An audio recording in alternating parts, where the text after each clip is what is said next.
Dead body ಕೂಡ ಕೇಳಿದ್ವಿ. ಈ ರೋಗಿಗಳು, ಮಾನಸಿಕ ರೋಗಿಗಳನ್ನ ಹೊರಗಿಂದ ತಂದು ಕಿಡ್ನಿ ವ್ಯಾಪಾರ ಮಾಡ್ತೀವಿ, ಮತ್ತೆ ಸತ್ತ ಹೆಣವನ್ನು ಕೂಡ ಉಣುವುದಿಲ್ಲ, ಅಲ್ಲೆಲ್ಲೇ ಬಿಸಾಡಿರ್ತೀವಿ ಅಂತ ಎಲ್ಲ ಹೇಳ್ಕೊಂಡು ಅವರು ಪುನಃ ನಮಗೆ ಫೋನ್ ಮಾಡಿದ್ರು. ನಾವು ಮೊನ್ನೆ ಕವರೇಜ್ ಎಲ್ಲ ಮಾಡಿದ್ದಕ್ಕೆ ನೀವು ನಮಗೆ 1 ಲಕ್ಷ ರೂಪಾಯಿ ಕೊಡ್ಬೇಕಂತ. ಮಾನ್ಯ ವೀಕ್ಷಕರೇ, ದಕ್ಷಿಣ ಕನ್ನಡ ಜಿಲ್ಲೆಯಲ್ಲಿದ್ದೇವೆ, ನೆರಿಯಾ ಗ್ರಾಮದಲ್ಲಿದ್ದೇವೆ.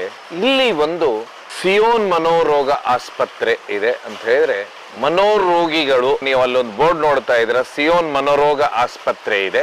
ಆಸ್ಪತ್ರೆಯಲ್ಲಿ ಸರಿಸುಮಾರು 250 ಮೇಲ್ಗಡೆ ಮಾನಸಿಕ ಅಸ್ತವ್ಯಸ್ತರಿದ್ದಾರೆ. ಇತ್ತೀಚೆಗೆ ಮಾನಸಿಕ ಕಾಯಿಲೆ ಅನ್ನೋದು ತುಂಬಾ ದೊಡ್ಡ ಮಟ್ಟದಲ್ಲಿ ಆಗ್ತಾ ಇದೆ ಅಂತ ಹೇಳಿದ್ರೆ, ಒಂದು ವೇಳೆ ಮಾನಸಿಕ ಕಾಯಿಲೆ ಆದ ಕೂಡಲೇ ಮನೆಯವರು ಏನ್ ಮಾಡ್ಬಿಡ್ತಾರೆ ಅಂದ್ರೆ, ಆ ವ್ಯಕ್ತಿ ಇನ್ನು ಮನೆಗೆ ಸಲ್ಲುವುದಿಲ್ಲ, ಅವನು ಅಥವಾ ಅವಳು ಅಂದ್ರೆ ಹುಡುಗ ಇರ್ಬೋದು ಹುಡುಗಿ ಇರ್ಬೋದು, ಇನ್ನ ಮನೆಗೆ ಉಪಯೋಗ ಇಲ್ಲ, ನಮಗೆ ಉಪಯೋಗ ಇಲ್ಲ ಅಂತ ಹೇಳಿ ರಸ್ತೆಗೆ ತಂದು ಬಿಟ್ಟು ಬಿಡ್ತಾರೆ.